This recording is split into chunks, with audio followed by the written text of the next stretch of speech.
the next decade, the United States will complete a 5-layer missile defense architecture that makes adversary first strikes actuarially unviable. There are 5 mechanisms controlling this, and only the United States possesses the integration monopoly that makes all 5 work together. We're at Layer 4 deployment. Here's why this matters to your household budget, not just Pentagon strategy. Picture a command center in Colorado Springs. On the main screen, a real-time threat map showing 73 Aegis destroyers, 11 THAAD batteries, and 44 ground-based interceptors linked through a sensor network no adversary can replicate. In 2019, this network had a hypersonic gap. Enemy missiles could arrive in 5 minutes with 30-second warning. By 2024, that gap is closing. But here's what the Pentagon briefings don't mention. Every layer your government builds makes allies more dependent, adversaries more desperate, and civilian infrastructure more exposed. The question isn't if the fortress is complete. It's whether anyone notices that the insurance policy only covers military assets before the uninsured targets get hit first. Britain, 1939 to 1940. The Royal Air Force had early warning radar along the Channel coast, but the system couldn't detect low-altitude attacks or coordinate fighter responses across sectors. They didn't realize until the Blitz that detection without integration meant bombers still reached London within 20 minutes. The US faced the same problem 80 years later. Here's why this matters to you. If Guam becomes indefensible, container shipping from Asia stops. That's 60% of consumer goods at Walmart and Target. This is Layer 1, the detection rails. In 2017, the US possessed the world's most sophisticated early warning network. Space-based infrared satellites could detect missile launches within 60 seconds. X-band radars in Japan, Turkey, and Israel provided tracking data. But detection is worthless if you can't intercept what you detect. The boardroom reality. Adversaries deployed hypersonic glide vehicles traveling Mach 20 or faster with maneuvering re-entry. Traditional ballistic missile trajectories are predictable. You calculate the arc and position interceptors. Hypersonics change course during descent. In 2019, the Pentagon's own Red Team assessment concluded that a coordinated strike on Guam could disable Pacific Command within 8 minutes of launch, with less than 90 seconds of actionable warning. Imagine the Indo-Pacific Command Operations Center in Hawaii. Intel reports show China's DF-17 hypersonic system completing deployment to coastal bases. The weapons travel 2,900 kilometers in under 12 minutes. Guam is 2,800 kilometers from mainland China.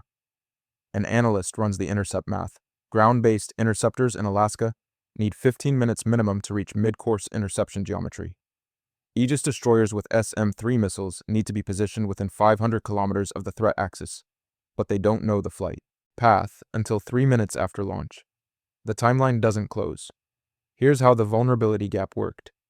Traditional ICBMs follow a parabolic arc. Boost phase, 3 to 5 minutes. Mid-course phase, 20 plus minutes in space. Terminal phase, 2 to 3 minutes re-entering atmosphere. U.S. missile defense was designed for this timeline. Hypersonics collapsed it. Boost phase ends at Mach 5 to 7. Then the glide vehicle separates and flies on aerodynamic surfaces at Mach 15 to 20, staying inside the atmosphere, where it can maneuver. No mid-course phase in space. No predictable trajectory. Here's what this means for you. $4.3 trillion in West Coast port. Throughput becomes uninsurable if Guam is indefensible. Shipping insurers price risk based on choke point vulnerability. If Pacific Command can't guarantee sea lane protection, Lloyd's of London adds a 15 to 30% war risk premium. That cost gets passed through to importers, then retailers, then your grocery bill. You might be thinking this is just Pentagon threat inflation. Every few years, they discover a new missile gap to justify budget increases. Here's the problem with that assumption. In August 2021, China tested a hypersonic glide vehicle that circled the globe before hitting a target. The Pentagon called it very close to a Sputnik moment, not because of the technology itself, but because U.S. intelligence didn't know China had that capability until after the test. When your adversary demonstrates technology you didn't know they possessed, threat assessment breaks down. That was Layer 1, detection without protection. Layer 2 is where the US started buying insurance, and where allies started signing contracts they'd never be able to exit. Britain, 1948 to 1952. Marshall Plan aid came with covenants. accept NATO command integration, adopt U.S. communication standards, purchase U.S. equipment. Britain thought they were getting free money. What they actually got was a permanent dependency on U.S. logistics, maintenance, and spare parts. This is layer 2, the integration lock, and it's where allies stop being partners and start being clients. When Poland buys Patriot batteries, your tax dollars subsidize the sale. Foreign military sales, or vendor financing, comes with U.S. government guarantees. Then Poland pays annual maintenance fees to Raytheon, $180 million per year for software updates, spare parts, and targeting data. They can't fire the missiles without U.S. authorization codes. They can't repair the launchers without U.S. technicians. That's not an alliance. That's a subscription service for sovereignty. The boardroom reality in 2022, Ukraine's success with U.S. provided HIMARS and Patriot systems became a proof of concept for every nervous ally. Poland signed a $4.75 billion contract for Patriot batteries before the ink dried on Ukraine's first delivery. Japan announced $320 billion in defense spending over 5 years. South Korea expanded purchases to include Aegis Ashore systems. Imagine a conference room in Warsaw, March 2023. Polish defense officials sit across from Raytheon executives. The sticker price is manageable, $4.75 billion spread across 5 years. But buried in Annex C is the sustainment schedule. Total obligation over 30 years, $18.3 billion. And there's another clause Poland's negotiators miss. The batteries require U.S. satellite data for beyond visual range targeting. Without that data feed, the interceptors operate in degraded mode. They can see threats within 90 kilometers instead of 400 kilometers. Here's the lock mechanism. Modern air defense isn't just hardware. The U.S. sells allies the launchers and missiles, the visible assets, but retains control of the sensor fusion layer, the invisible leverage. Take Poland's Patriot system. The radar can detect threats, but optimal intercept solutions require data from USSBIRS satellites detecting launch signatures, U.S. X-band radars tracking mid-course trajectory, U.S. Aegis destroyers providing sea-based sensor updates, and USJADC2 processing center fusing all inputs into a single threat picture. Poland gets a terminal display showing the recommended intercept solution. What they don't see is the sensor network that generated that solution, or the fact that the recommendation comes from Colorado Springs, not Warsaw. Here's what this means for you. $43 billion in foreign military sales commitments since 2022 equals $310 per U.S. household in loan guarantees.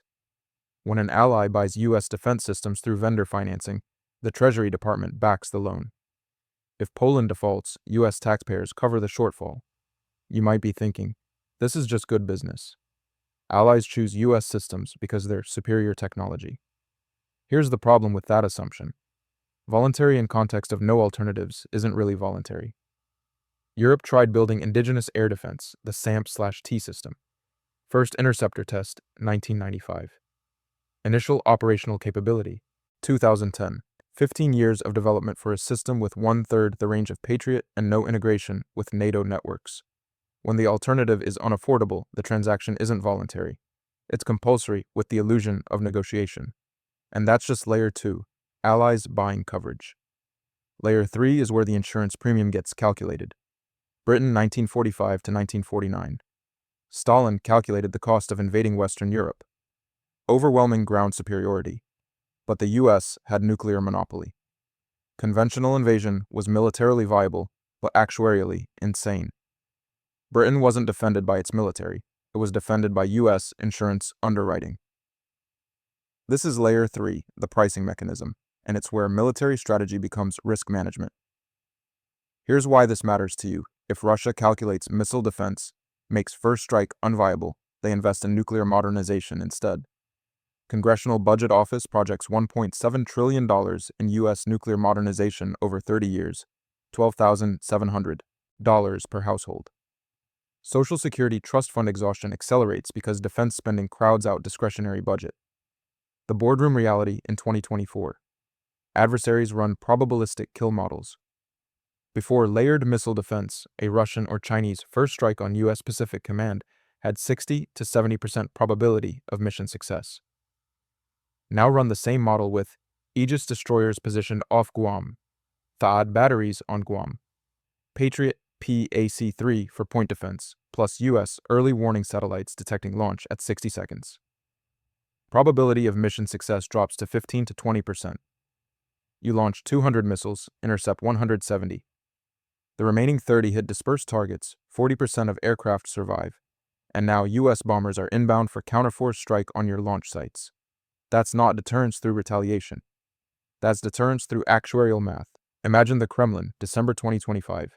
Russian General Staff presents updated strike planning for NATO eastern flank. The briefing.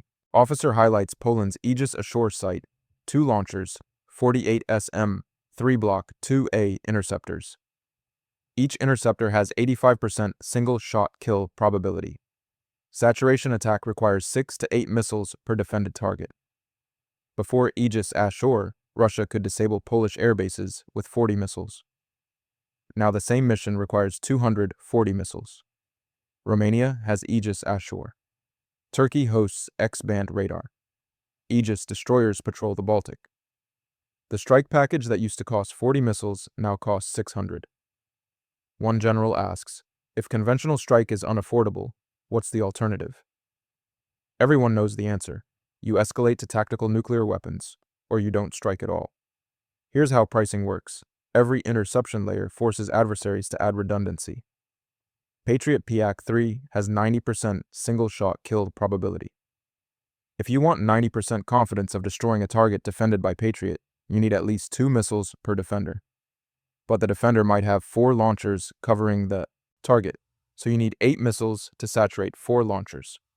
Now add THAAD, another 90% kill probability. Add Aegis SM-3, 85% kill probability.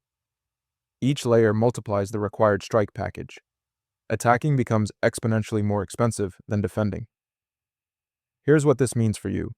When adversaries can't afford conventional strikes on military targets, they shift to uninsurable civilian infrastructure. Cyber attacks on power grids, water treatment plants, hospital networks. DHS estimates 68% of U.S. critical infrastructure has less than 30 days of backup capacity, if targeted by coordinated cyber and kinetic strike. The fortress protects military bases, but your power grid, water supply, and emergency services remain exposed. In February 2021, a winter storm disabled Texas's power grid for 4 days, killing 246 people. Now imagine that's not weather, it's targeted disruption. No missile defense protects that. When conventional strike becomes actuarially unviable, nuclear modernization accelerates. Russia announced a $150 billion nuclear weapons upgrade in 2024. China increased its nuclear stockpile from 350 warheads in 2020 to 500 plus in 2024.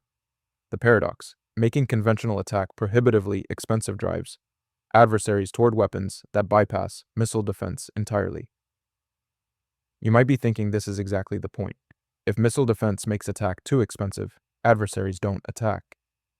Here's the problem with that assumption. Deterrence only works if both sides agree on what constitutes an attack. Missile defense prices out conventional strikes on military targets, but it doesn't touch the gray zone. When adversaries can't strike Guam, they hack the colonial pipeline instead. You've priced them out of kinetic enforcement, so they move to domains where your insurance policy doesn't cover losses.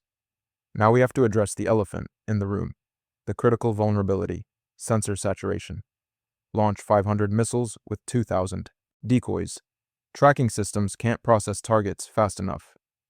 Current U.S. radar networks can track around 1,000 objects simultaneously. China's DF-21 launchers can salvo fire 6 missiles in 90 seconds.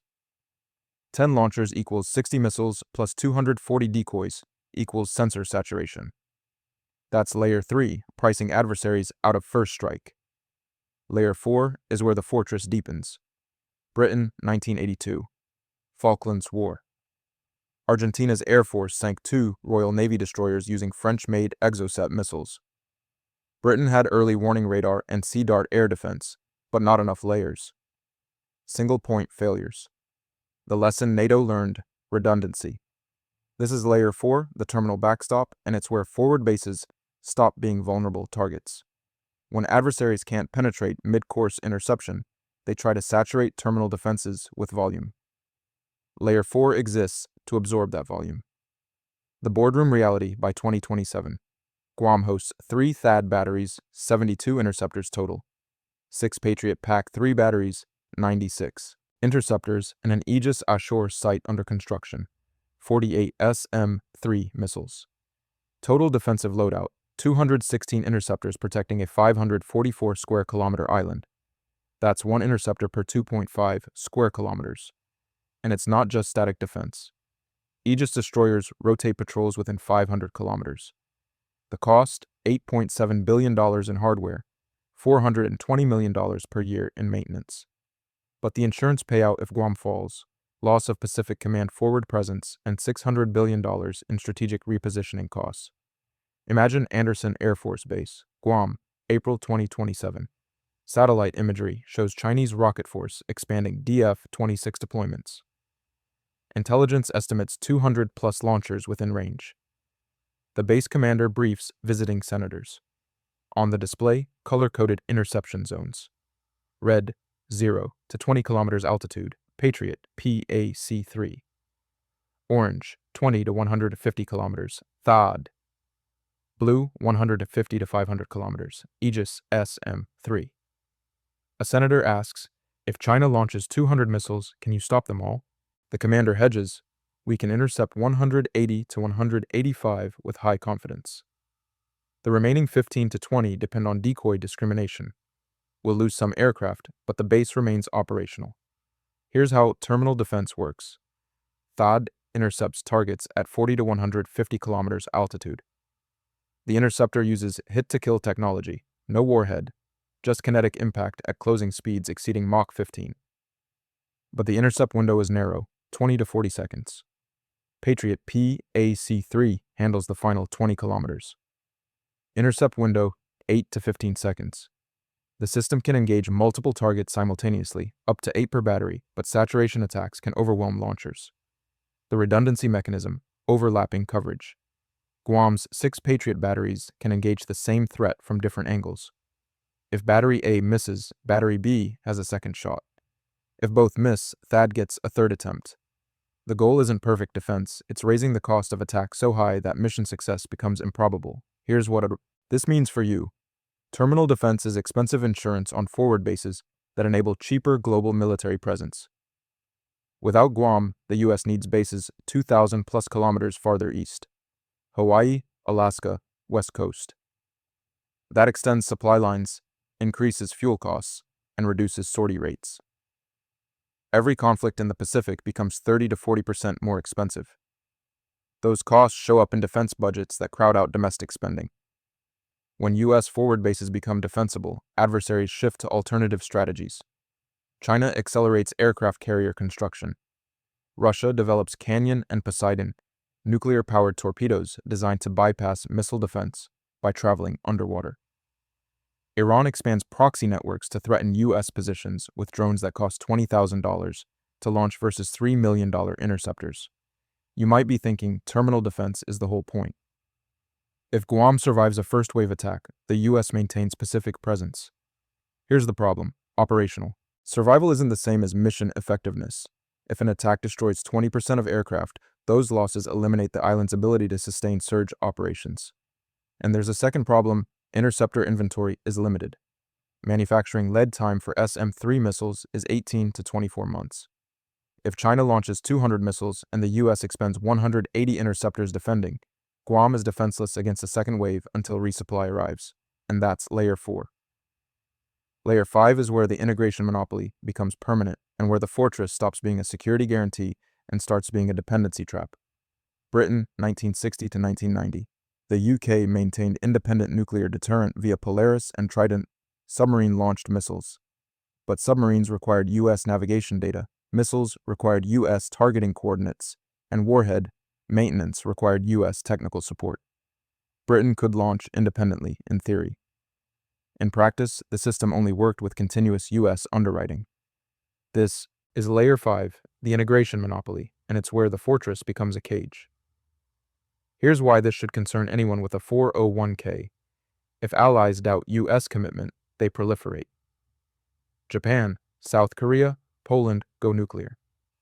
That fragments the Non-Proliferation Treaty, creates 6 to 9 new nuclear powers by 2040, and tanks global equity markets. Defense analysts estimate 40% increase in systemic geopolitical risk premium. Your retirement account loses 30% not from recession, but from investors pricing in multipolar nuclear instability. The boardroom reality by 2030. Every Allied air defense system feeds into JADC2, Joint All-Domain Command and Control. It's the sensor fusion backbone that turns 500 disconnected radars into one integrated threat picture. Only the United States military operates JADC2 at scale. Allies receive threat data through terminals, but they don't see how the picture is generated. They can't operate independently if US data feeds stop. And most critically, they can't fire without US authorization codes. Imagine a NATO command center in Brussels, 2032. Polish, German, and Romanian officers monitor a tactical display showing Russian military exercises. It looks like Polish systems generating Polish data. But buried in the system architecture, threat tracks originate from USSBIRS satellites. Trajectory calculations run through US processing centers in Colorado. And recommended intercept solutions come from US battle management software. If the US severs data access, the display goes blank. Poland's $25 billion investment becomes inert hardware. One officer asked the quiet question, what happens if America leaves NATO? Here's the final lock: software control. Modern interceptors aren't mechanical systems. They're software-defined weapons platforms requiring regular updates for threat discrimination. Those updates come from the manufacturer and require US government approval. Miss one update cycle, and your interceptors can't engage new threat variants. The second mechanism, depot-level maintenance monopoly. Aegis destroyers, THAAD launchers, Patriot systems, all require periodic overhaul at US facilities. No ally has the technical data packages to perform depot maintenance domestically. Average turnaround time, 9 to 14 months. During that period, the system is offline. Here's what this means for you. If extended deterrence fails and allies proliferate, arms control treaties collapse.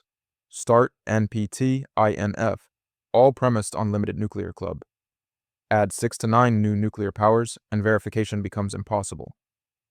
That doesn't just increase war risk, it increases accident risk.